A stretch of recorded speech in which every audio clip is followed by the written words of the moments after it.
Hello and good evening, everyone. My name is Dakota Russell. I am the Executive Director of the Heart Mountain Wyoming Foundation, and it's my real pleasure tonight to welcome you to our panel discussion on Wyoming's Japanese American roots. As so many great ideas are, this panel was really born of questions that I got a lot of the time here at the Interpretive Center. Mostly questions related to families that lived here in Northwest Wyoming since the 1920s, 1930s. And yet the folks who came in and asked about these family histories, usually old classmates and the like, just really couldn't fathom the idea that they didn't arrive here with Heart Mountain, that there was Japanese American history in Wyoming before Heart Mountain. And so, in an effort to answer this, I started researching and writing an article earlier this year about Japanese Americans in Northwestern Wyoming. And through it, I made this amazing network of contacts and really uncovered this wonderful and rich story of Japanese American life here in the Equality State. And one that isn't talked about in a lot of the West, is the contribution of Asian Americans and Japanese Americans specifically to the building of the Mountain West, not just on the West Coast, but here in the interior as well. And I think it's a story that is ripe to be further told. And so I have assembled an excellent panel of experts to talk to you this evening, most of them with personal connections to this history. First, I'd like to introduce Dan Lyons. And Dan is actually only native to Wyoming going back to the 1960s there. But once he moved to Wyoming, he became very interested in the Japanese Americans who had lived here before him and what their lives were like. While stationed at Warren Air Force Base, he became very interested in the railroad history of Cheyenne and also the history of the Japanese plot and Potter's Field at Lakeview Cemetery outside of Cheyenne there. Dan has a long history of researching especially military matters in Wyoming, and he's the author of Wyoming Girl Guards, the Forgotten Women's Militia. So it's a pleasure to have Dan here with us tonight to tell us a little more about the railroad history of Japanese Americans and how many of the first Japanese immigrants first came to Wyoming. Secondly, I want to welcome up Don Aoki. Don is a fourth-generation Californian. He has degrees in computer science from MIT and USC. And his grandparents were incarcerated at Poston, Tule Lake, and Santa Fe during World War II.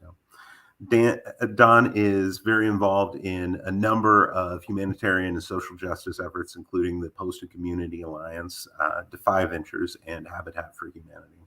But importantly for us tonight, Dan's family also has a history in the mining community of Rock Springs, Wyoming, which he's going to talk to us about a little bit later on. Next, I want to welcome Alan Ohashi. Alan is a Sansei, so a third-generation Japanese American, born in Cheyenne. His documentary, Beyond Heart Mountain, is going to be airing on Wyoming PBS in December, and his book of the same name will be released shortly thereafter. Both the documentary and the book are about Alan's experiences of growing up as a Japanese American in Cheyenne's Japanese American community, which is now nearly lost. But as he talks about in his book and his film, there is hope for revitalizing it for the future. And so we welcome both Alan's discussion of the Japanese American history of Cheyenne and his experiences personally growing up as a Sansei there. And finally, I want to bring aboard Ora Newlin. Ora Newlin is both a fourth-generation Wyomingite and fourth-generation Japanese American, Yonsei.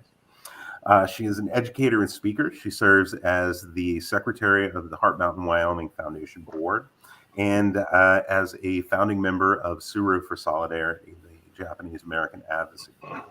She's also an anthropologist and sociologist and is right now teaching the first ever, I believe, Asian American Studies course at the University of Wyoming. So Aura is going to be telling us about her family story all over the state, but in Riverston and Yellowstone specifically. And so all of that said, I'm going to waste no further time, and I'm going to turn it over to Dan to get us started.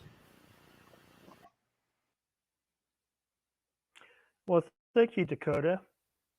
Well, before there was ever a Heart Mountain Relocation Center, Japanese immigrants voluntarily came to Wyoming to work for the Union Pacific Railroad in the 1900s. They came here to seek their American dream of prosperity, but instead they faced prejudice and mounting challenges.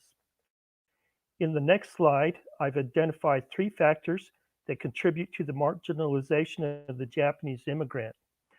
The first factor is xenophobia. This is self-explanatory, so I don't really need to get into the details because it was obvious the Japanese immigrant did not blend in well with white Europeans because of their looks and language.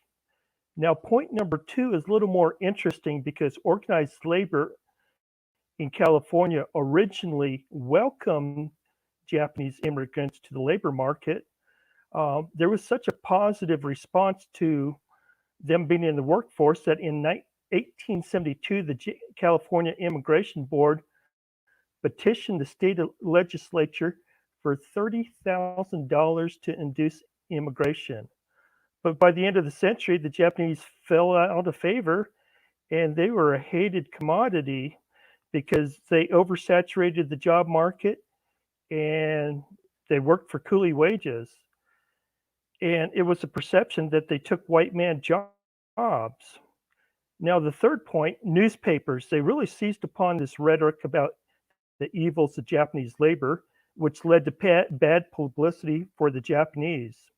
Now, this was during the golden age of yellow journalism, so newspapers increased their circulation with bold and sensational headlines and articles that played loose with the facts. And because people believed what they read in the newspapers, the power of the press shaped public opinion, and unfortunately, this led to violence against the Japanese. Now, there were major riots on the West Coast, in the Pacific Northwest, and British Columbia, and in 1908, the violence even spilled into Wyoming. In Laramie, during a 3-day period, there was rioting where American boys vandalized Japanese business, stoned immigrants, and roped and dragged one Japanese man through the streets. Fortunately, no one was killed. Now, in slide 3, you're going to see a graphic of where the Japanese were distributed in Wyoming. Now, you can see, if you look over to the lower right-hand corner to Albany County, you can see that this riot in Laramie wasn't a fair fight. According to the 1900 census, there were 8,200 people living in Laramie and only 15 Japanese. Now, I'm not a math major, but that comes out to like 0.05% of the population of Wyoming. So now, in the lower right-hand graphic next to the Albany County, you'll notice that there was only one Japanese living in the Union Pacific's western headquarters in Cheyenne. Well, that number is low because the immigrants did not arrive in Japan in time to be enumerated on the census in 1900. Now, the main concentration of Japanese was at Evanston, which served as the eastern headquarters. The eastern headquarters, and in the mining district of Sweetwater. So why was it necessary to bring the Japanese to Wyoming? Well, in 1900, the Union Pacific double-tracked its lines in southern Wyoming as part of a $5 million infrastructure upgrade, and the Japanese played an important part of this. Now, that $5 million in today's money is equivalent to $162 million, and that's using the Consumer Inflation Index to determine that amount. Now, I'm just going to focus on the case for the Japanese labor on the railroad project in the eastern part of Wyoming. Now, one of the construction project was reducing the summit and you'll see that on the next slide, was reducing the summit at Sherman Hill. Now, Sherman Hill is the highest point on the Transcontinental Railroad, and the Union Pacific reduced the grade by 200 feet. To do this, they had to drill through solid granite, and Japanese laborers helped move more than 800,000 cubic yards of granite and dirt to fill embankments along the rail line and where the Union Pacific constructed and reconstructed bridges. Now, the Japanese were hired because there was a labor shortage, and there was always a labor shortage on the Union Pacific. And because they were employed in numbers and for entry-level wages, they were hated. Now, in the time remaining, I'm going to sum up the Union Pacific's vote of confidence in the Japanese labor. Bullet number 1, the Union Pacific had confidence in Japanese labor that at one time, almost 75% of all foremen on the line were Japanese. The Japanese worked well with their own countrymen, and they were able to supervise workers of the other nationalities. So this was certainly a vote of confidence for the Japanese labor. Now, a high majority of these Japanese spoke English, and those who spoke English taught the younger workers 3 words a day. So over time, these younger workers became proficient in the English language as well. And the final bullet, the Japanese understood their jobs and responsibilities because they translated the Union Pacific's professional development courses from English to Japanese. No other nationality did this. So it's for these reasons and more that Union Pacific controversially hired Japanese laborers in Wyoming. So if there are any questions, I can take them now, or should we wait till the end, Dakota?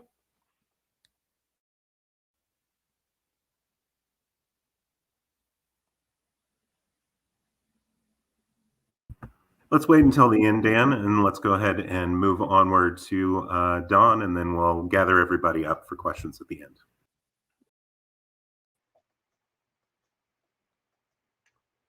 I'm a history buff.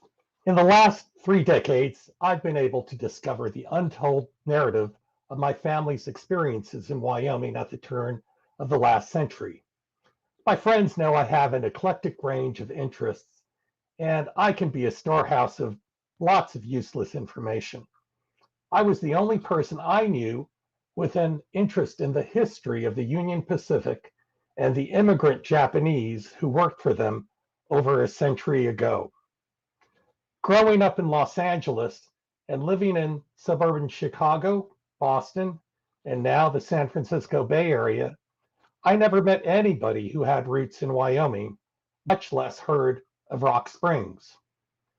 It was a chance encounter with Wyomingite Aura Newlin at a consortium in DC a few years ago that revealed our shared Wyoming ancestral roots. I met Dakota Russell at the same consortium and encouraged me to present my family's story to the Heart Mountain Foundation. I recently obliged with an article in their quarterly newsletter. I heard stories from older relatives about our immigrant forebears settling in Wyoming as coal miners and railroaders, but other than a handful of anecdotes, I knew nothing of their experiences, other than imagining a western frontier town with extreme weather. As far as American history was concerned, they didn't exist. That was no surprise, since conventional history may have exalted completion of the first transcontinental railroad in 1869, but rarely spotlighted the hardships of the 20,000 Chinese laborers who built it. The presence of Japanese laborers in the Rocky Mountains during this period was even less important in the historical narrative. As self-appointed family historian, I became compelled to learn more about our ancestors who came to Wyoming and how they lived. The following video relates their story. I hope you enjoy it.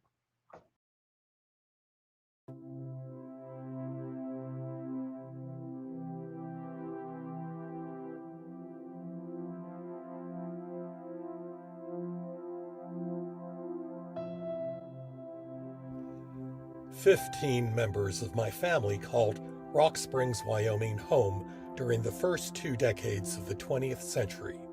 Rock Springs was an Old West coal town full of saloons, a stop on the Transcontinental Railroad, and a haven for mountain men, miners, and outlaws, including sharpshooters like Calamity Jane and bank robbers like Butch Cassidy, who received his moniker as a Rock Springs butcher's apprentice.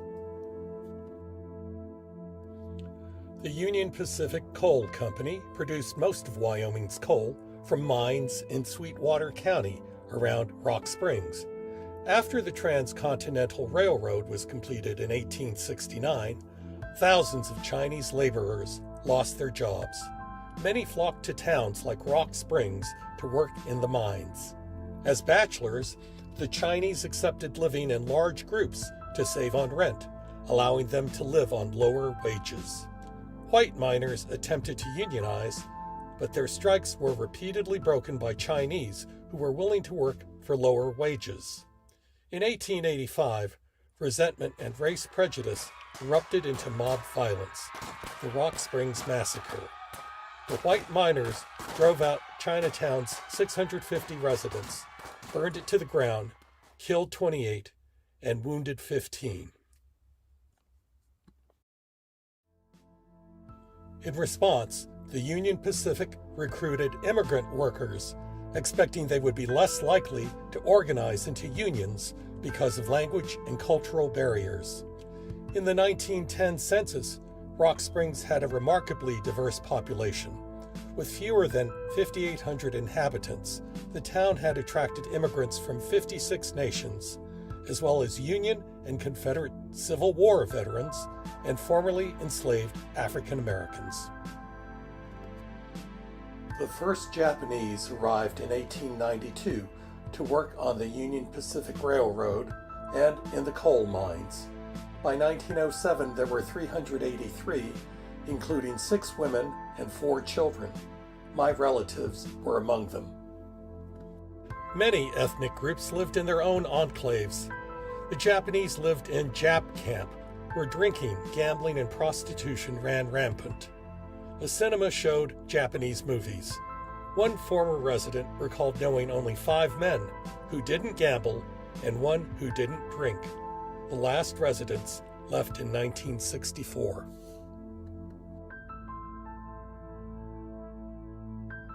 My great-grandparents, Shichigoro and Shima Hirayama, arrived in 1904 with their daughter Harue, born on a Maui sugar plantation. Plantation overseers imposed harsh fines and whippings for talking, smoking, or pausing to stretch in the fields. The Hirayamas left Hawaii as plantation life was brutal. Shichigoro became a miner for the Union Pacific Coal Company. The work was dangerous and dirty, but preferable to plantation work. Off-duty, Shichigoro entertained the miners by reciting newspaper articles from memory and telling amusing stories. Many were illiterate, but Shichigoro could read and write, skills learned from monks at a Buddhist temple in the mountains of Fukuoka, where he swept floors as a child. Meanwhile, Shima prepared meals for the miners at a boarding house: rice, vegetables, and fish soup. When not cooking, Shima was having babies. By 1913, she had given birth to 5 daughters and a son. While Shichigoro and Shima were getting established, my future great-grandfather, Nikichi Hamada, arrived in Rock Springs, temporarily leaving his family in Japan to seek opportunities overseas. After a year in the Pacific Northwest, Nikichi joined a Union Pacific rail crew. It was a dangerous job, as falls and mishaps with heavy equipment were common. The trackman, or crew leader, was usually the strongest man. One day, a loaded cart rolled down a hill, and the men needed to retrieve it. Teams of men failed, but Nikichi pulled the cart uphill by himself. There were frequent strength competitions. Nikichi was able to carry a rail segment the furthest and was the only man to pull a coal car by his teeth. Nikichi earned a promotion to trackman and a 2.5-cent increase to 43 cents per hour, equivalent to a 2021 hourly rate of $11. Nikichi's family joined him in September 1914 as World War I started. Nikichi's 37-year-old wife, Asa, brought their children, Hatsuki 17, Momoe 11, and Meiji 1. The Hamadas and Hirayamas became close friends, as families with children were uncommon. Hatsuki had completed high school in Japan, but enrolled at Rock Springs High School to learn English. He became known as John, graduating in 1918. John and Harue hit it off despite the 6-year age difference. Harue tutored John in English until she left in 1917 to complete her secondary education at a Methodist girls' school in Japan. After Harue's graduation, they married in 1922, eventually raising 9 children, including my mother, Jean.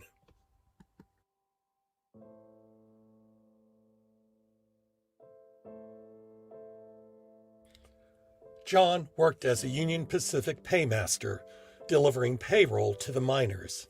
The job was dangerous, as robbers continuously scrutinized bank visitors, knowing that the half-hour walk to the mining camps offered ample waylaying opportunities.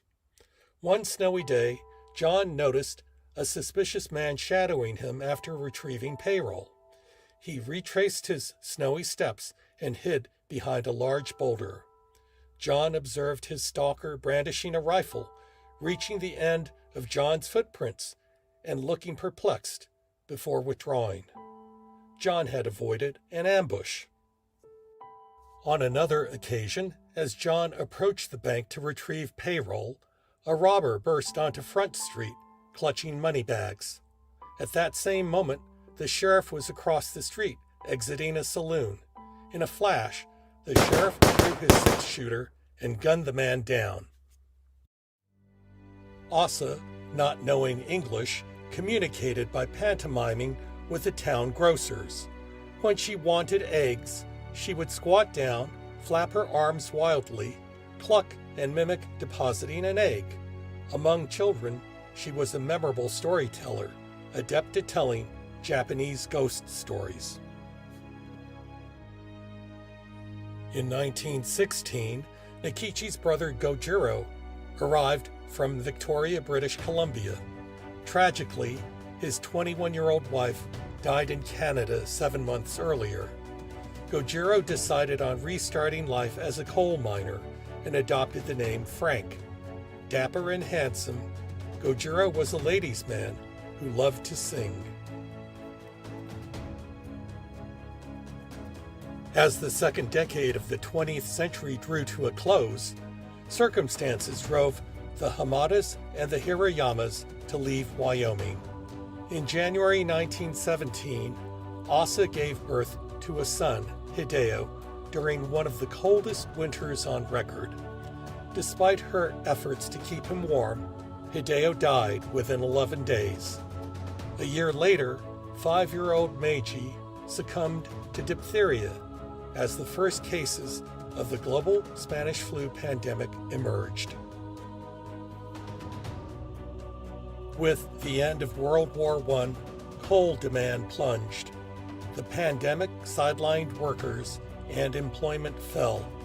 rail jobs disappeared, and not wishing to be lifetime coal miners, weary of the extreme weather and disheartened by Meiji and Hideo's deaths, the Hamadas and the Hirayamas decided to leave Wyoming for California. They boarded the Union Pacific train for Sacramento, which offered temperate weather and the fourth largest Japanese population in the United States. Switching to farming, in 1937, John and Harue purchased a farm in Mayhew, east of Sacramento. They were successful truck farmers before the removal to the Poston concentration camp in 1942. During incarceration, they sold their farm for a 70% loss. Post-war, they settled in Los Angeles, never to return to farming. A century later, their descendants no longer call Wyoming home, but remember and cherish their struggles as 6 generations have flourished in their wake.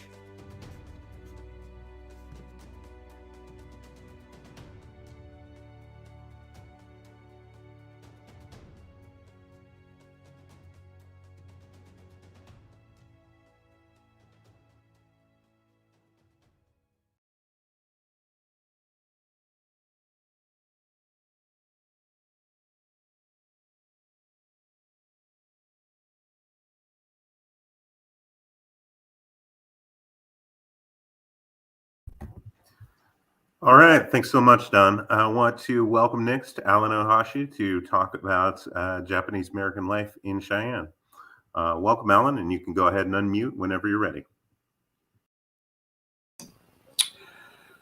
Thanks, Dakota. All the presentations have been very interesting and diverse.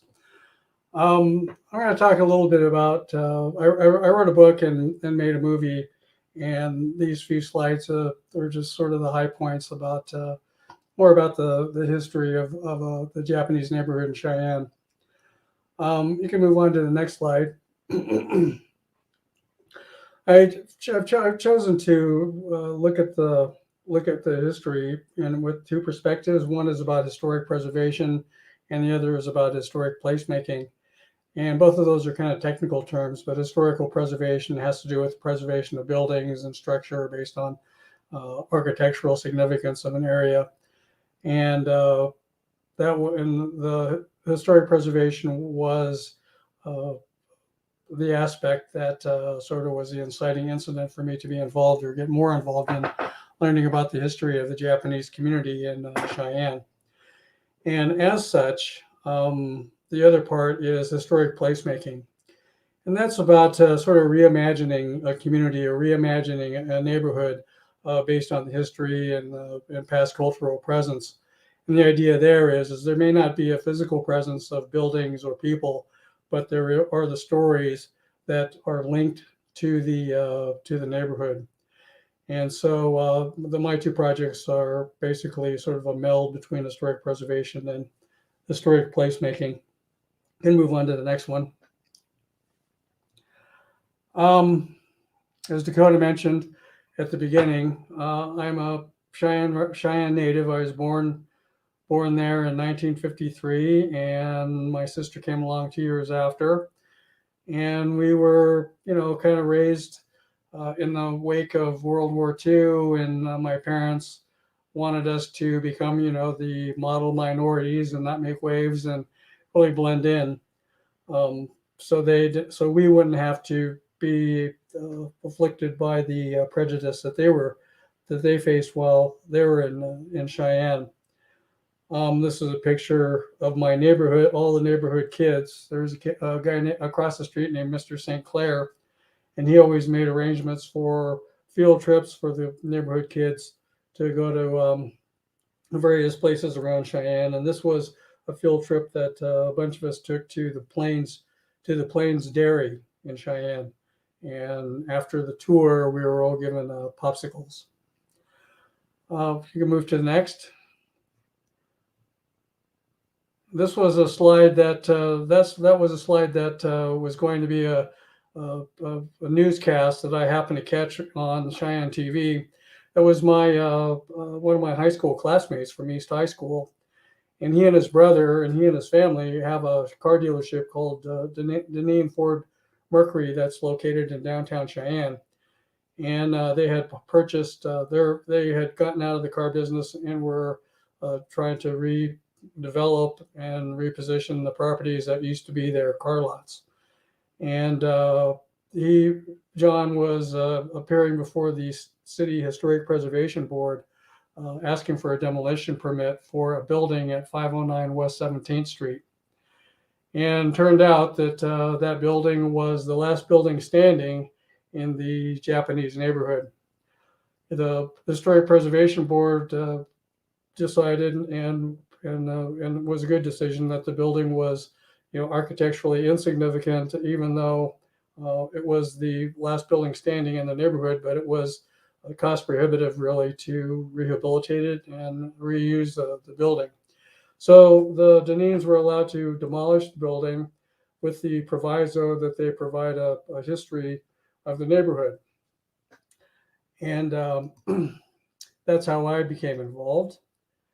And this is a photo of, I guess, an image of a Facebook post that I made looking for information about the neighborhood. So I crowdsourced information and received a number of responses to my request about people who knew people in the neighborhood, also had businesses in the neighborhood, related to people who were in the neighborhood. And this is a photo of the Kubota family. And they are located in front of the pool hall there. That was a pool hall that they owned. Eventually sold it to my grandfather. And next to them is a cafe, which was the Highway Cafe. And so the Japanese community is generally the 400 and 500 block of West 17th Street in downtown Cheyenne. Can we move on? And just a short primer for those in video stream land. Just want to talk, we've been talking a little bit about some of the terminology. And the generational terminology, there are basically three terms that get utilized. One is Issei, and those are the first generation immigrants, generally from Japan. And you can see these are pictures of my grandparents. My grandparents, Ohashi, with the New Year's dinner in front of them. And he had a pretty typical immigration into the United States. Both he and my grandmother entered from Washington State, from Japan.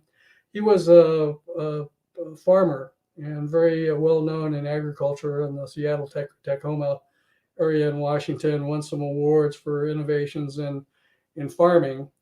And he eventually ended up in Wyoming via Colorado. He was given some advice about a lettuce operation in Colorado, and he hauled himself and his oldest kids to Colorado, to Monte Vista, and found out that the lettuce project wasn't as advertised. He was a little bit disappointed, but couldn't go back. Instead, he started up a truck farming business in Colorado, ended up in Cheyenne by way of Brighton, Colorado. And on the other side are my maternal grandparents, Sakata. My grandfather was a railroader. He worked for the Union Pacific originally in California after he immigrated to the United States via Washington State. He worked in California for the railroad, and then eventually there was a downturn in the economy.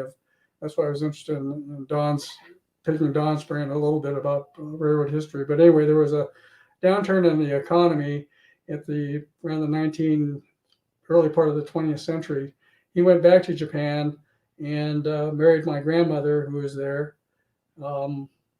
He eventually got back on with the UP and worked and was transferred and decided to work in Wyoming because the economy was booming because of coal and a variety of things that Don had talked about also. Eventually, he ended up in Cheyenne after stints with the Chicago, Burlington, and Quincy railroads, mostly in central Wyoming and west central Wyoming. My mom is the youngest there, sitting in my grandfather's lap, and her older sister, Hisako, and my Uncle George, they were all born in Thermopolis, Wyoming. He was a section foreman. And like Don was talking about, or I can't remember, maybe it was Dan was talking about Japanese maintaining their jobs during World War II. Well, my grandfather was was a section foreman who was not fired and was able to continue to keep his job. And he always said it was just because he had made strong relationships with his bosses and with the other guys who were on the line. He mostly worked with Latinos. In fact, my mom befriended many of my grandfather's employees' kids, and so she would go over to their house and learned how to make flour tortillas from scratch. And in my view, one of man's worst inventions as the Industrial Revolution came forward was pre-made corn tortilla or flour tortillas that came in plastic bags.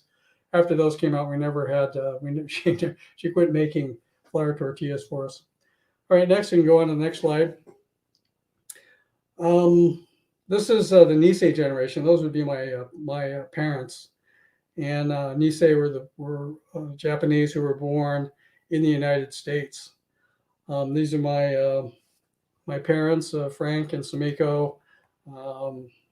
They met at some sort of community picnic at Hines Lodge, which is a place east of Cheyenne.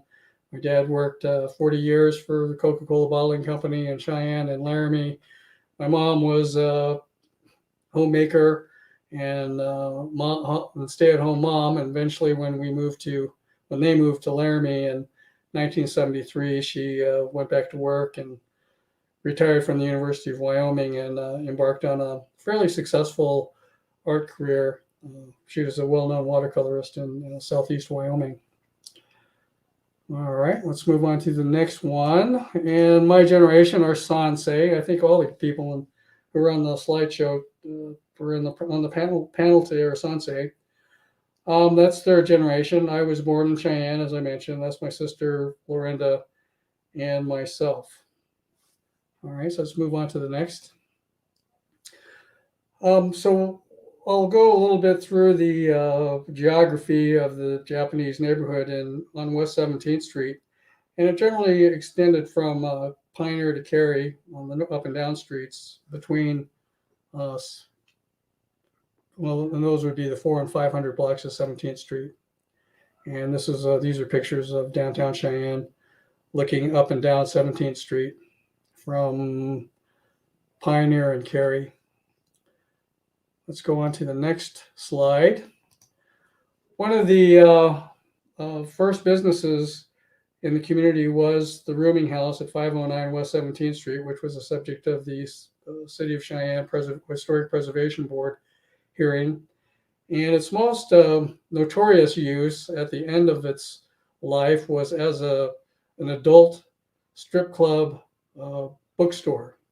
And the owners, John Janine, he gave me a tour of the place, and here was evidence of some of the activity that went in there. There were these booths that you had to stay behind when you watched women dance in the back. There was a marijuana grow room in the back and a safe buried in the floor. It must have been quite the place, and that was in business through the 1980s.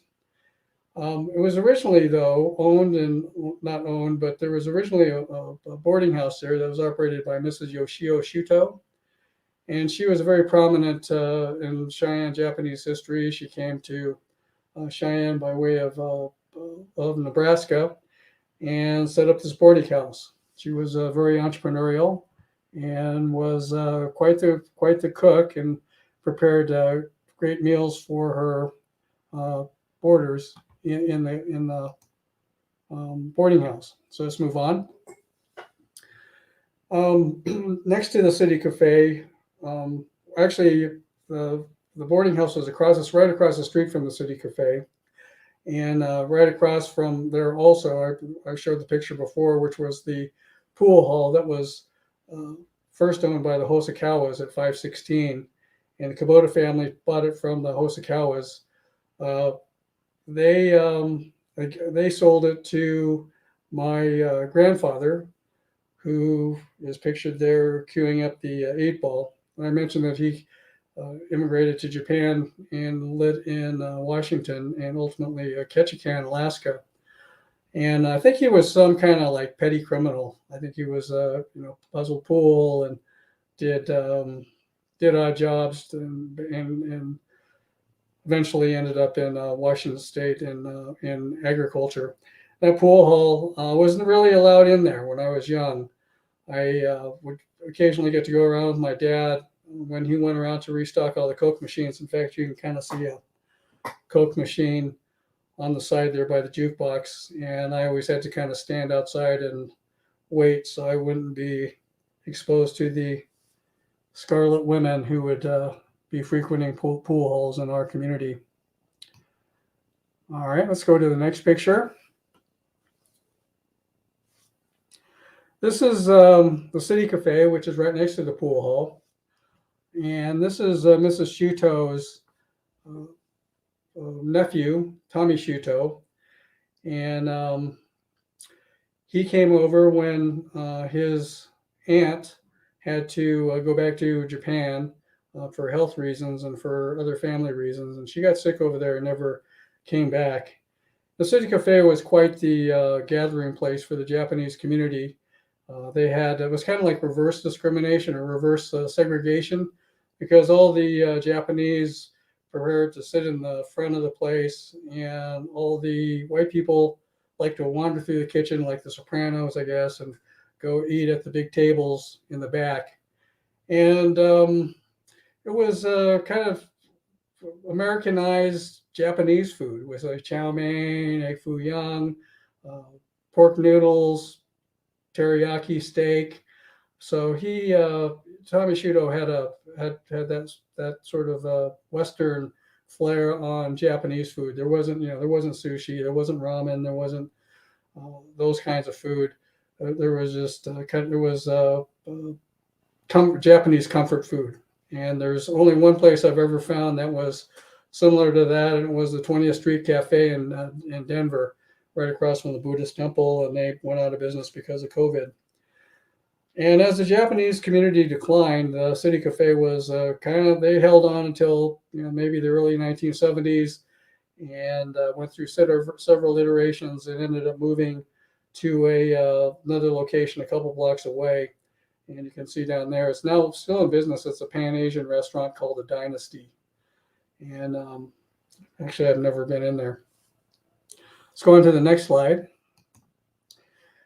As I mentioned, the City Cafe was kind of the gathering place for Japanese. And back then, there was an organization that was called the Skyline Nisei Club. And there's a black binder that has the notes from the club. And that's a newspaper clip of the club's first president, who was Hank Omoto. He was a mechanic down at the Halliday Garage and quite personable guy. He was the first president and served for a number of years.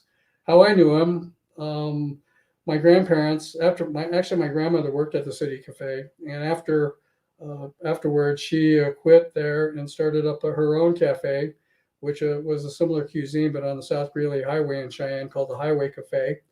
And Hank would come in and sit at the end of the counter, and every now and again he would bring in one of these fish, and my grandmother would throw it on the grill and cook him up one of his trouts. He was a good fishing buddy of my Uncle Rich, who also was a trophy fisherman.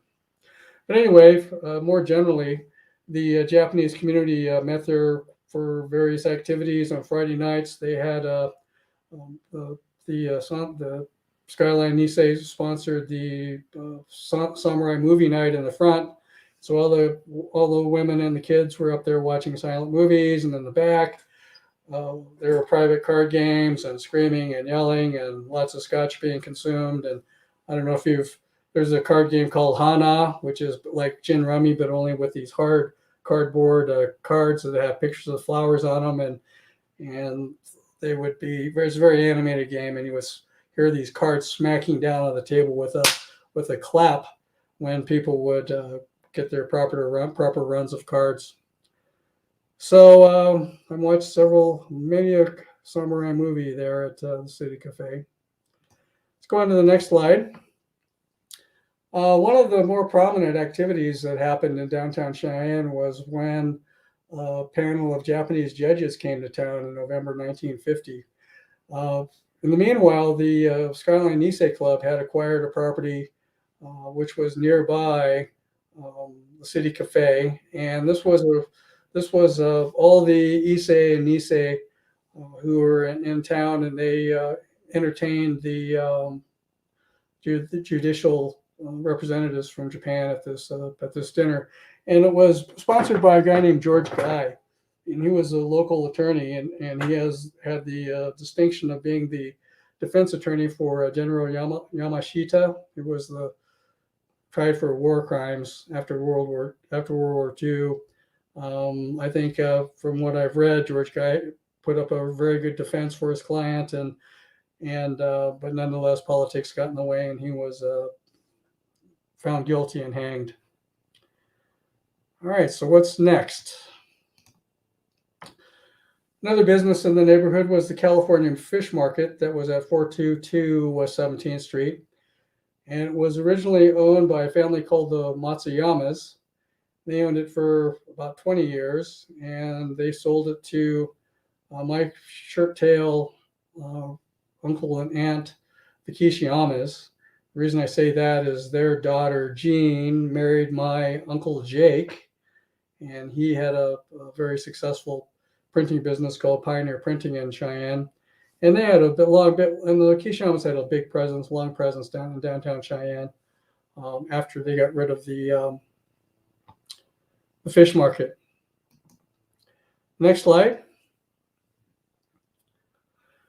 Another business in downtown Cheyenne was a bar called Baker's Place. And this was owned by the Tom and Bill Miyamoto and their business partner, who was this black guy named Johnny Baker. And it was supposedly the only segregated bar in Cheyenne at the time, and was frequented by the likes of Sammy Davis Jr. And you can go down to the next slide. And there's a picture of Sammy Davis Jr. talking to Richard By on a talk show, where he talks fondly about his time in basic training in Cheyenne, where he got close to his drill sergeant, who basically taught him how to read. And so he attributes much of his professional success to his time in Cheyenne, even though there was high levels of racial prejudice towards him shown, and he found solace at Baker's Place. And Baker's Place also had a number of iterations, starting before Prohibition, and then during Prohibition it was called Baker's Soda, and it was called Baker's Place, and then it wasn't until after Prohibition in 1932, I think maybe in Wyoming it didn't end until 1935, that it became known as Baker's Bar. And next, the Japanese community, as well as several other businesses in downtown Cheyenne, were ahead of their time. It was very common to live above the businesses where you worked. And this is a picture of young Steve Miyamoto in the apartment above Baker's Place, and how a snake got onto the top floor of their apartment, I'll never know. Let's go on to the next slide. We can go see if we can check out a couple other businesses that were downtown. There was a barber shop, and there was a market. The barber shop was owned by a fellow by the name of Takamatsu Matsushima, and it was a pretty strong business. And then next to that was a marketplace that was owned by Katsuma and Ume Mikawa, and they supposedly made tofu and supplied tofu for the Japanese community there. Let's go on to the next picture. Cheyenne also was the site of some Japanese activism during World War II. My aunt was an activist in town. She worked for the base chaplain at Fort Warren during the war, and she and the Japanese community organized a big party on happened to be on December 7th, 1941. That evening, they arranged for lots of fancy Japanese food to be made, and a record player to be brought in, and then it would happen to be the day that Pearl Harbor was bombed. And so no one really was much into the theme of the night and weren't really ready to party on. And so the party broke up early, and everyone went back and listened to FDR's speech the next morning declaring war on Japan. Anyway, my aunt worked with the Japanese community and local law enforcement and the newspaper and the radio station, and came up with this loyalty oath, and it was signed by a number of Japanese. I think my grandmother's on there, and my aunt, and various other of my relatives signed this Japanese loyalty oath that was published in the local newspapers. Let's see here. What else do I have? Okay, well, this is another picture here. This is the Tulare Detention Center in the Central Valley of California. This is kind of out of sequence, but while my family and all the Japanese in Cheyenne were not subject to being sent to camp, they my grandfather and uncle were sent to Tulare. They happened to be in California sourcing vegetables and in the wrong place at the wrong time. And my aunt, who also was other aunt, Elsie, who was an activist, was able to get them released after several months, and they were able to come back. Additionally, there are a number of 442nd veterans, including my uncle, who lived in Cheyenne at the time. But Cheyenne also was the federal courthouse in Cheyenne also was the venue for a trial of the Heart Mountain Fair Play Committee. There were, I think I have down here 85 men who were convicted of draft evasion and all sent to federal prison, and they were pardoned after World War II was over by President Truman. So that's all I have. Thanks for paying attention. I hope you're paying attention.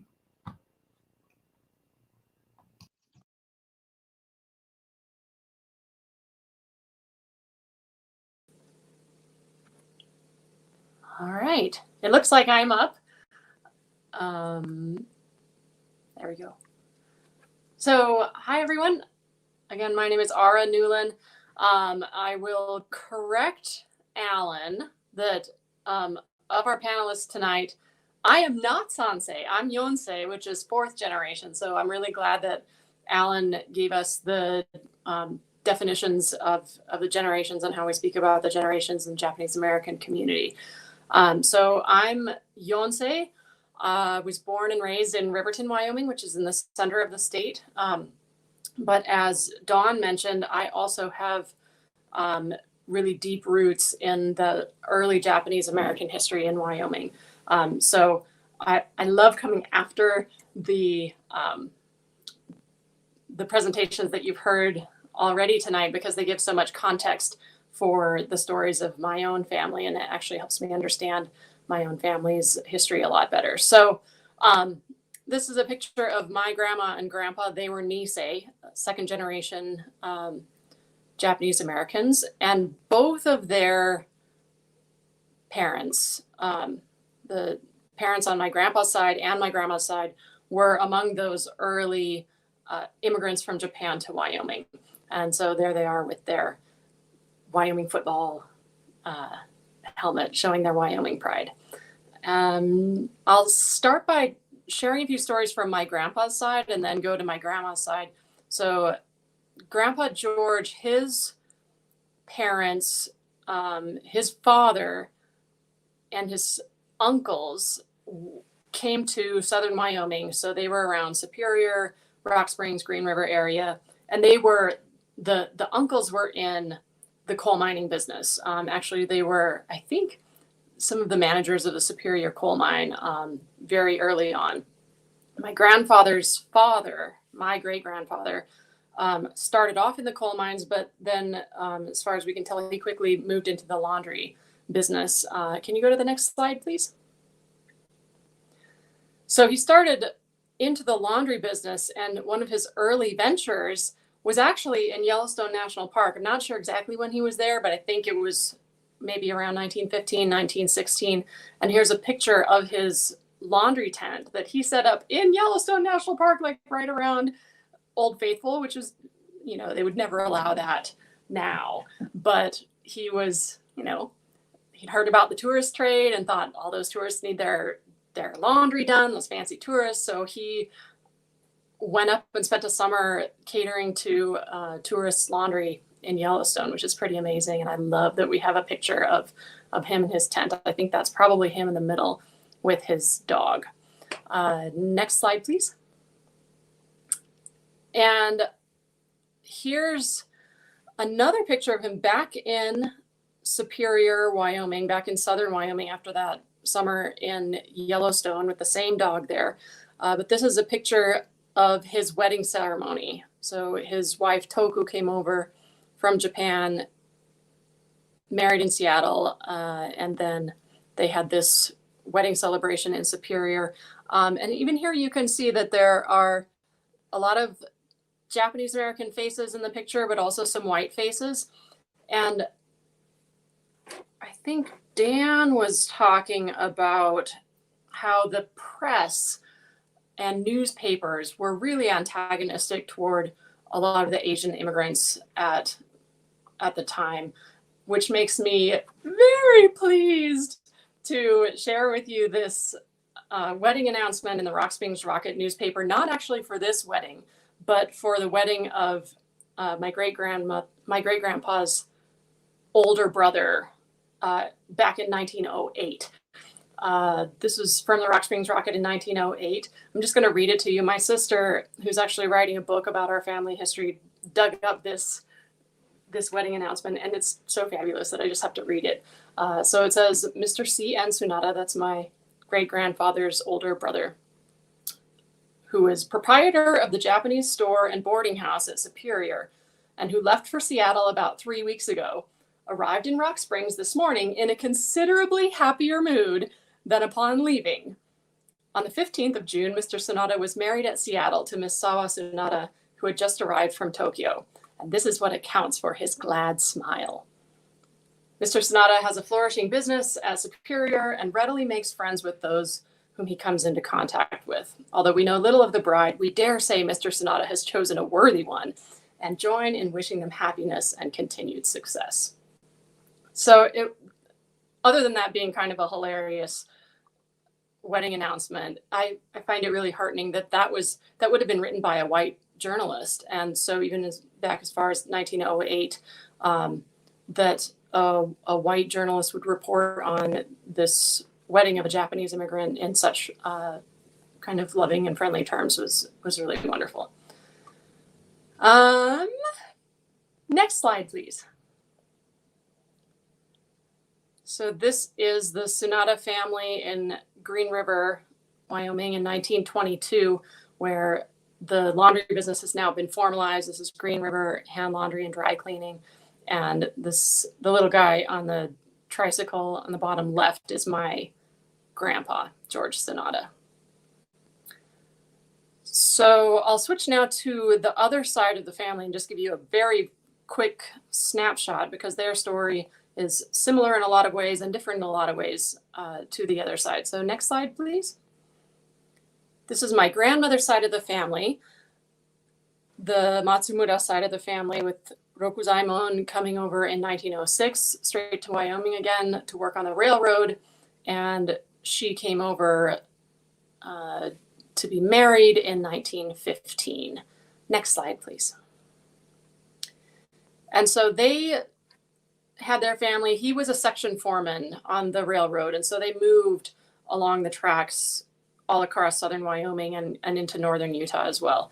But a lot of the children in that family, my grandmother's siblings, a lot of them grew up in Granger, Wyoming. And here's a picture in 1933. And I share this because especially the railroading community of Japanese Americans, it must have been relatively tight knit, which is why I can bump into Don Aoki at a meeting and we can both be like, what?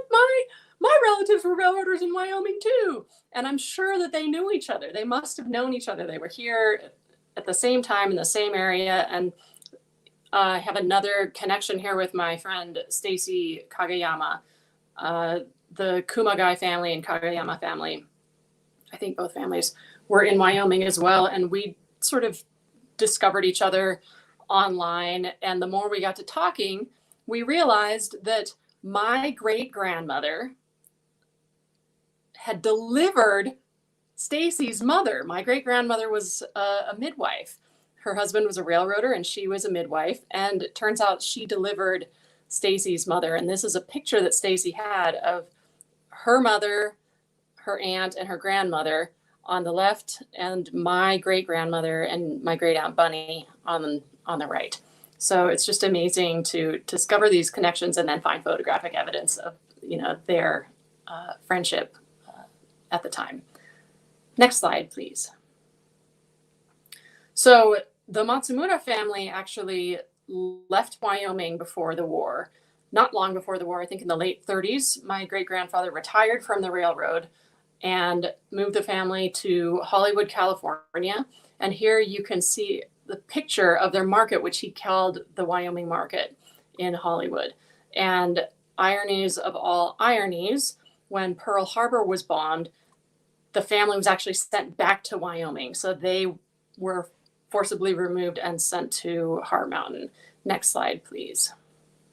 So here's a picture of the Matsumura family in front of their barrack in northern Wyoming, after having spent their whole lives in the United States, pretty much in Wyoming in a different part of the state.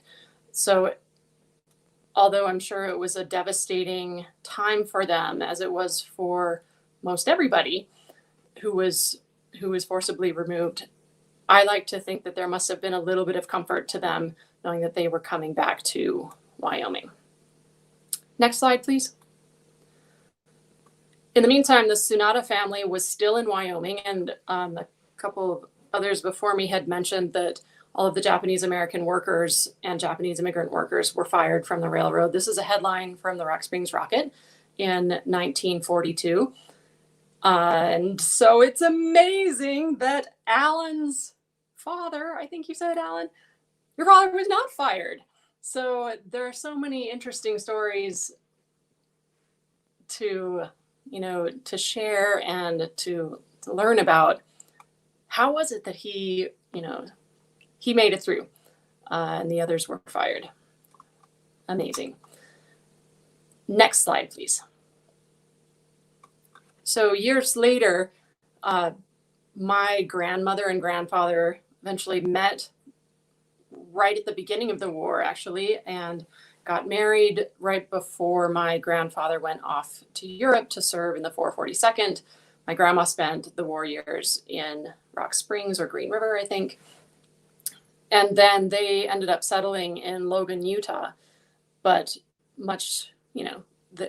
my mom was raised in Utah along with her siblings, but then she and my dad moved back to Wyoming and have spent the rest of their lives in Wyoming. And my siblings and I were all raised in Riverton. So that's why we have this continuity of, Wyoming history in our family. And my grandmother was she was a photojournalist and also a bit of a lay historian. And she just took it upon herself, very much like Dan and Don and Alan, to study the history of Japanese Americans in the state. So she went around to gravestones that had Japanese writing on them. And she said, most every headstone had a story, and she researched whatever she could about the people who were buried in these Japanese graveyards. This is in Rock Springs, Wyoming, photo courtesy of my friend Stacy Kageyama. And if Kimiko or someone can put in the chat a link to my grandma's collection. She donated her collection to Utah State University, the Susan Sonata collection. And there's a link that I think is being put into the comments where you can access all of what she found about these Japanese pioneers. And in part because of that work, I learned that she was honored with a Lifetime Achievement Award from the National Association of Asian American Studies, which I didn't even know about until after she had passed away. So way to go, Grandma. And then the next slide and final slide, please. So this is a sign that I always share when I talk about my Japanese American roots in Wyoming. My grandfather painted this sign. He was an artist by trade. We're not foreign, we're from Wyoming. And I usually have shown this as a way of saying, like, look, we've been here for a long time. We can lay claim to, you know, being Wyomingites through and through. I have an asterisk now by the, when I talk about us being from Wyoming from so long ago, because it's always important to remember that we were also here on indigenous land. So the Chinese who came here to help build the railroads, and then the Japanese immigrants who followed, coal mining, railroading, we were all here on land that had been taken from indigenous peoples who had been here prior. And in fact, the history of the railroad is a history that involved, you know, decimating the buffalo population. So I always now want to make a point of acknowledging that these histories overlap in interesting ways, and discrimination sort of flows through indigenous stories and Asian immigrant and Asian American stories in complicated ways. And if someone can put in the chat the link to a article by actually an amazing author named Gilbert King, who I happened to meet at a conference a few years ago. So this is an article in the Smithsonian Magazine called Where the Buffalo No Longer Roamed, and it talks about the building of the railroad, immigrant work on the railroad, and indigenous intersections there. So with that, I will wrap it up. I know we're a little bit past time, but that's what I've got. I think we have time for just a few audience questions before we have to go. So thanks for bringing us all back up. And I want to thank you all once again. These are some really powerful stories. And, you know, I definitely learned some things that I did not know about. So if you do have questions, please feel free to leave them in the chat on YouTube and they'll get to us here. But definitely write them quick because we've got some limited time here. First question up from Paula Fujiwara, and this was directed toward Alan, but I'll ask everyone to chime in. And then I have a follow-up to it as well. So she was asking if any of you are part of the organization Asian American and Pacific Islanders in Historic Preservation. And my follow-up would be to that, because I know that that organization is very active on the West Coast, very active in Hawaii, and not as active in the Mountain West. You know, where there aren't big organizations, where there aren't large communities in places like Wyoming to help preserve minority history and underrepresented history, what can folks out there do to make sure that their stories remain?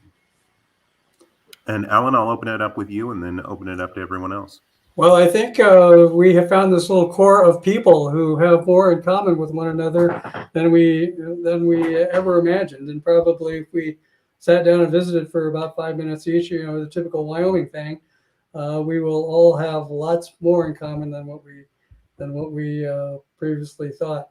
And so I, for one, and it sounds to me like everyone in this group is somehow involved in the history of Japanese or history generally, and pertinent history. And I, for one, you know, I'm wanting to hear stories. I'm wanting to hear what your Wyoming connections are, and whatever they might be. Because seeing those pictures of Rock Springs of the Japanese community, those are, you know, those. I look, and I couldn't find anything when I was trying to find illustrations about Japanese in Rock Springs. And it's all boxed up in people's attics. It's all boxed up in people's basements. It's stuck in scrapbooks and long lost dead relatives' bureaus. And so it's a matter of all of us digging down deep into our personal archives and finding this stuff. And it's not just Japanese. I mean, you talk about all the other communities in the state too, the Jewish community and the Latino communities, all the African American communities, all very rich histories, but only there isn't that repository of information like you would find in LA, for example. Excellent. Thanks, Alan. Would anybody else like to chime in on that? Don, I believe you're still muted. Sure. What sparked my interest in this history was when my mother was diagnosed with terminal cancer 32 years ago. And I realized the stories she told me when I was little, the ones that I was disinterested in, suddenly took on heightened importance, that these stories were going to die with her. So I started interviewing her, recording her answers, started talking to her 8 siblings and other older relatives that were still alive. And this is in pre-internet days, of course. I then made myself over to the National Archives and I started looking a bunch of stuff up and accumulated a whole bunch of notes, found a bunch of photos in the family that were gathering dust and being ignored. And I realized, hey, if no one else is going to do this, I need to do it because it's going to be lost forever. And I thought the stories were just fascinating. So I took it upon myself a good 30 years ago to go down this road of recording these stories. And I think that's true for everybody, regardless of your ethnic background or what your family history might be, or whether there might be some skeletons in the closet.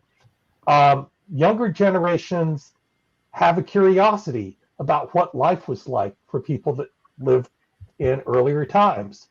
And so this is something that's kind of a legacy I want to pass on to my kids and my extended family. Excellent. Thanks so much, Don. So we had another question coming in from Haruka Sakaguchi.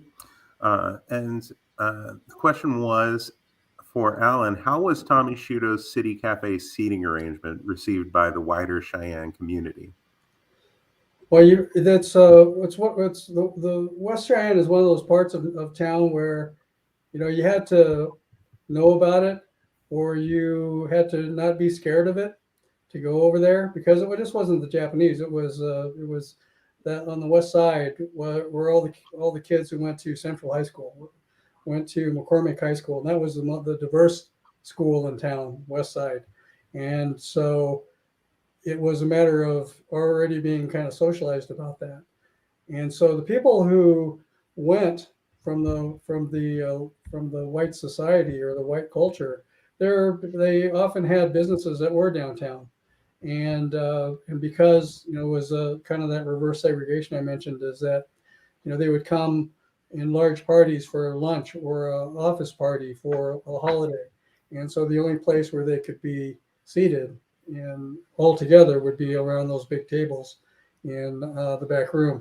And there was one room that was a separate room where they played the Hanafuda game and drank Scotch whiskey, and that was also a room that the old ladies went in and made mochi, and they had figured out a way, because it was a restaurant, so they had figured out a way to make mochi using a sausage making machine. So they would load in the hot rice, and then it would then grind it through, and it would come, rather than putting it into sheaths for sausages, it would just come out in these long pieces of mochi sausage.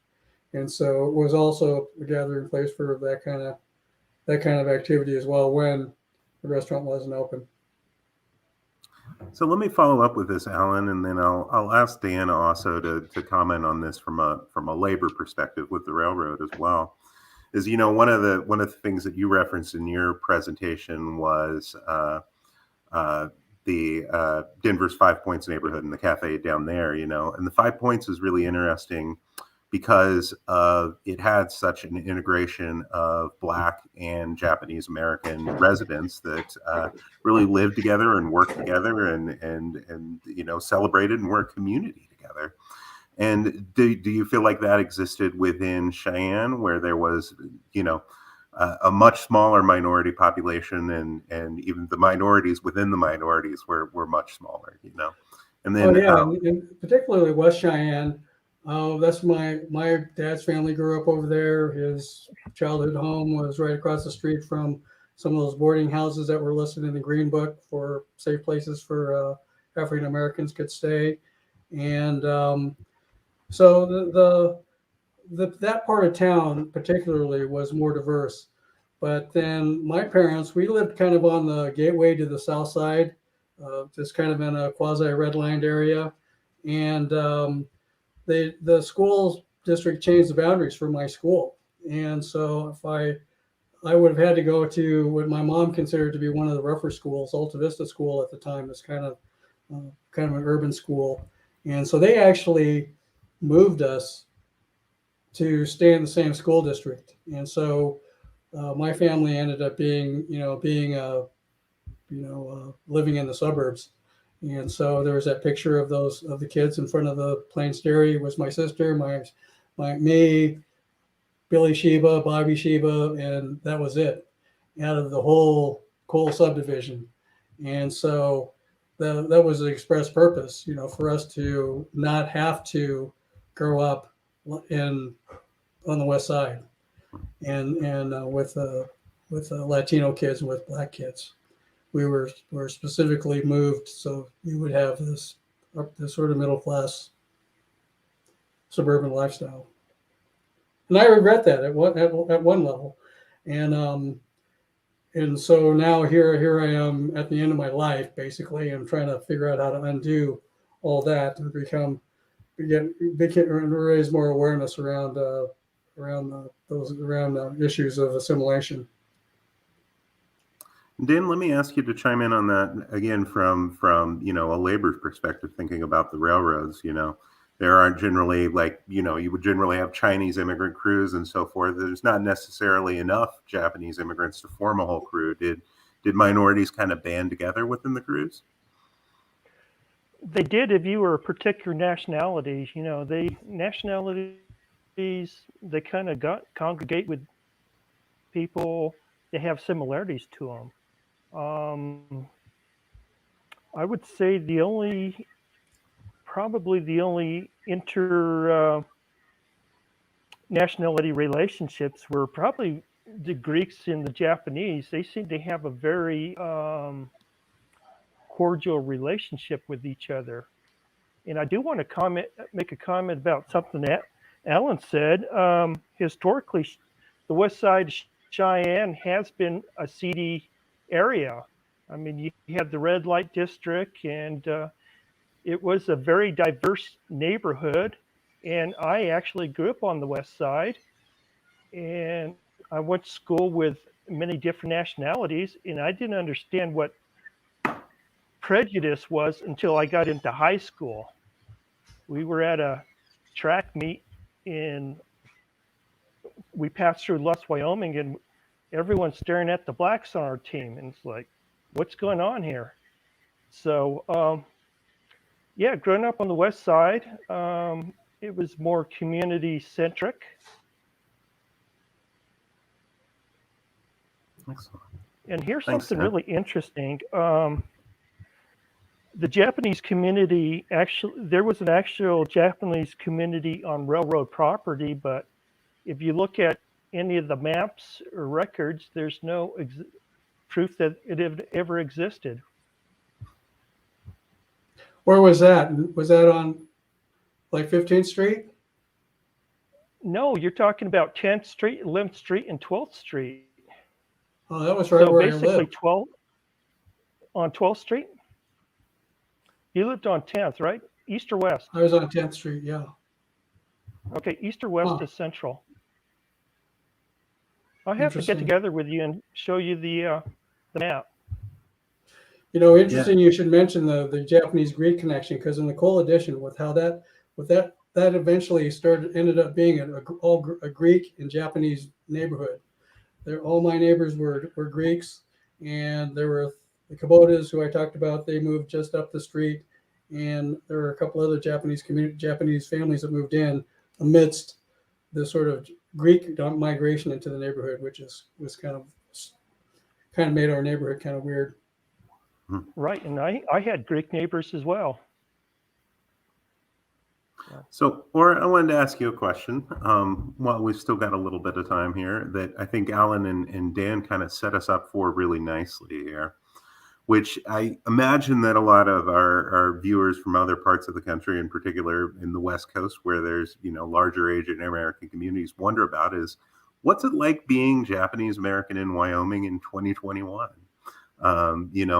We are still a state that is 92% white, less than 1% Asian American. Do you feel highly visible? What's it like for you? And do you feel like you face discrimination? Do you feel part of the community? It's an interesting question because I feel like it's shifting for me as I tap into questions of identity more and more and really embrace. I've always embraced my mixed race identity. So my dad is Irish and my mom of Irish heritage, and my mom is of Japanese heritage. And I have two siblings. I'm the youngest. I have an older brother and sister. And of the three of us, I'm the tallest one and the lightest one. So I'm definitely white passing. And I get people telling me all the time when I bring up my Japanese American heritage, inevitably, actually, from white people and Japanese people, they'll always say, "You don't look Japanese at all." And that's what I've got my whole life. Like, look how blonde you are. Look how tall you are. And so I kind of took that on and assumed that, like, I was kind of white. But I have since learned that that's, not necessarily that was taking something away from me to be telling me all the time, "Oh, you don't look different at all. You just look white." And so I think I have been perceived as not other, but I'm now finding a lot more community with other people of color, both Japanese Americans, but also,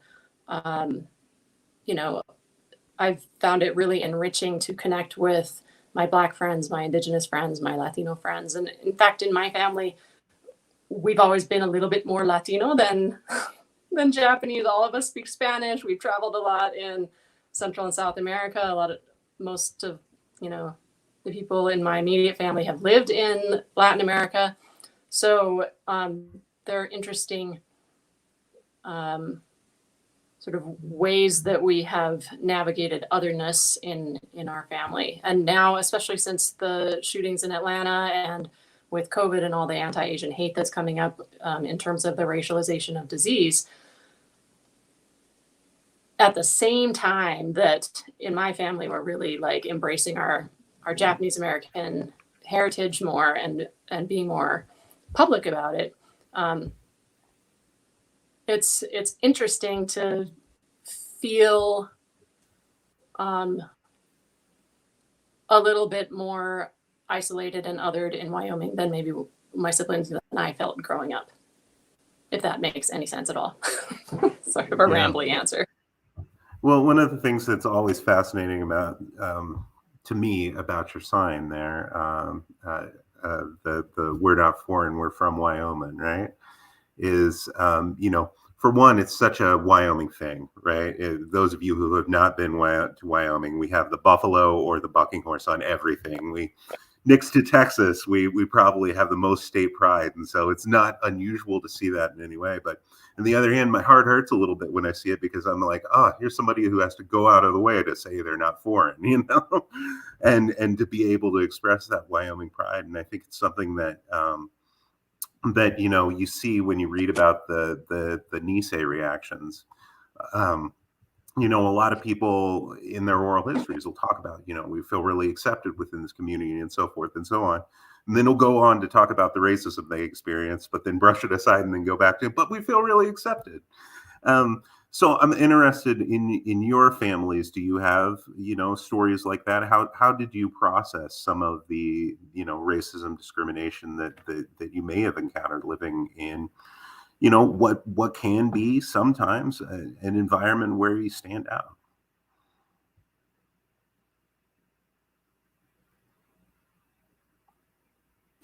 Well, I'd say it's pretty much all the time.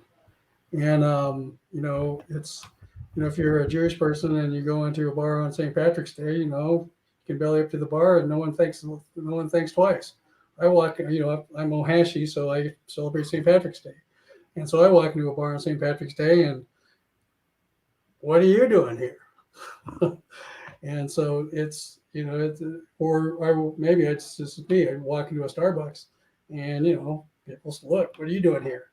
And it's just something that, that you get aware of. I really didn't get to feel who was saying that,